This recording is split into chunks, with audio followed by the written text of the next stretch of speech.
বিরতির পর স্বাগত। নির্বাচন মিটতেই উত্তর পূর্বাঞ্চলে আবারও সক্রিয় হয়ে উঠেছে আলফা জঙ্গি। ইতিমধ্যে অরুণাচল প্রদেশ থেকে গ্রেফতার করা হয়েছে দুই জঙ্গিকে, হেফাজতে নিয়ে যাওয়া হয়েছে, জেরা করা হয়েছে তাদের। সতর্ক রয়েছে অসম পুলিশ। ধৃত জঙ্গিদের কাছ থেকে উদ্ধার হয়েছে পিস্তল। ধারণা করা হচ্ছে আরো কিছু চক্র ইতিমধ্যেই কাজ করছে। বেশ কয়েকজন অরুণাচল প্রদেশের বিভিন্ন জঙ্গলে লুকিয়ে থাকতে পারে এমনটাই আশঙ্কা। তাই পুলিশ ইতিমধ্যেই দুজনকে গ্রেফতার করার পর তাদের জোর জিজ্ঞাসাবাদ চালাচ্ছে।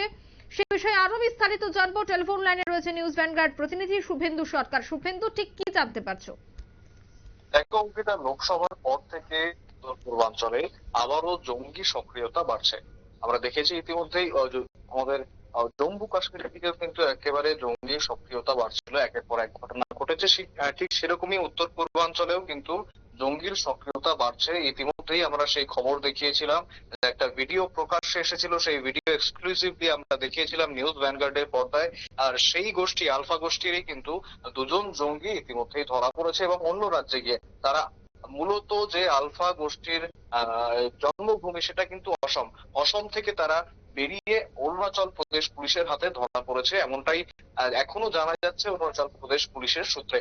যেমনটা জানা যাচ্ছে যে তারা এই যে সীমানা পেরিয়ে, অসম সীমানা পেরিয়ে অরুণাচল প্রদেশে ঢুকে সেখানে তোলাবাজি করছিল, যে কারণে এই তোলাবাজি করা অবস্থায় কিন্তু তাদেরকে ধরেছে অরুণাচল প্রদেশের পুলিশ। এবং তাদের কাছ থেকে এখনো পর্যন্ত 95,000 টাকার নগদ, একেবারে নগদ টাকা উদ্ধার করা হয়েছে। তার সঙ্গে উদ্ধার করা হয়েছে বেশ কিছু আগ্নেয়াস্ত্র, একেবারে অত্যাধুনিক আগ্নেয়াস্ত্র উদ্ধার করা হয়েছে। যেমনটা জানা যাচ্ছিল যে এই আলফা গোষ্ঠী বা আলফা জঙ্গির একেবারে যে জন্মসূত্র থেকে যারা ছিলেন বা কেন্দ্রীয় এই এই যে একেবারে কোর কমিটি যেটা বলা চলে, সেই কোর কমিটি কিন্তু কেন্দ্রীয় সরকারের সঙ্গে একটা চুক্তিতে এসে তারা আত্মসমর্পণ করেন। তবে তার পরবর্তীকালে আরো একটা গোষ্ঠী পরেশ বড়ুয়ার নেতৃত্বে তারা কিন্তু এই আলফা গোষ্ঠীর নাম করে এখনো পর্যন্ত এরকমের নাশকতা, এরকমের সন্ত্রাস চালিয়ে যাচ্ছে এবং সেই গোষ্ঠীরই সদস্য বলে ধারণা করা হচ্ছে এই ধৃত দুজনকে।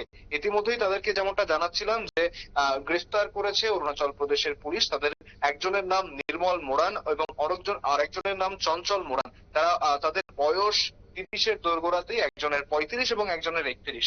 এবং এই তাদেরকে যে তোলাবাজি এবং বিভিন্ন আরো অভিযোগে পরিপ্রেক্ষিতেই কিন্তু গ্রেফতার করেছে অরুণাচল প্রদেশের পুলিশ। যেমনটা জানাচ্ছিলাম, আবারও জানাবো যে 95,000 নগদ টাকা এবং তার সঙ্গে অত্যাধুনিক আগ্নেয়াস্ত্র সহ তাদেরকে গ্রেফতার করা হয়েছে। এবং এই যে উত্তর পূর্বাঞ্চলে আমরা একটা সময় দেখেছি বিপুল পরিমাণে নাশকতা, জঙ্গি গোষ্ঠী একের পর এক জঙ্গি গোষ্ঠী মাথাচাড়া দিয়ে উঠেছিল এবং সেই জায়গাটায় বা সেই ঘটনায় এই জঙ্গি গোষ্ঠীগুলির উপর একটু হলেও লাগাম টানতে পেরেছিল প্রশাসন। অনেক জঙ্গি গোষ্ঠী আত্মসমর্পণ করেছে এবং তবে এখনো পর্যন্ত যেটা দেখা যাচ্ছে সেই রেশটা কিন্তু এখনো থেকে গেছে। এই জঙ্গি গোষ্ঠীগুলি আত্মসমর্পণ করলেও তাদের নাম ভাঙিয়ে কিন্তু অনেকেই এখনো নাশকতা চালিয়ে যাচ্ছেন, অনেকেই তোলাবাজি চালিয়ে যাচ্ছেন। ফলে এই যে গোটা ব্যাপারটা, এটা কিন্তু একটা বাড়তি চ্যালেঞ্জ প্রশাসনের কাছ থেকে। তবে প্রশাসনও যথেষ্ট প্রশংসাযোগ্য কাজ করছে। অরুণাচল প্রদেশ পুলিশ ইতিমধ্যেই সেই একটা উদ্ধার কাজ বা একটা গ্রেফতার করে ফেলেছেন। আমরা ইতিমধ্যেই সেই ভিডিও ছবি যেটা প্রকাশ্যে এসেছিল, ভিডিও বার্তা, আলফা গোষ্ঠীর আগ্নেয় অস্ত্র উঁচিয়ে তারা যে ভিডিও বার্তা দিয়েছিলেন সেই ছবি আমরা দেখিয়েছিলাম এবং সেই গোষ্ঠীরই দুজন কিন্তু গ্রেফতার হন। অঙ্কিতা, একদমই ধন্যবাদ শুভেন্দু।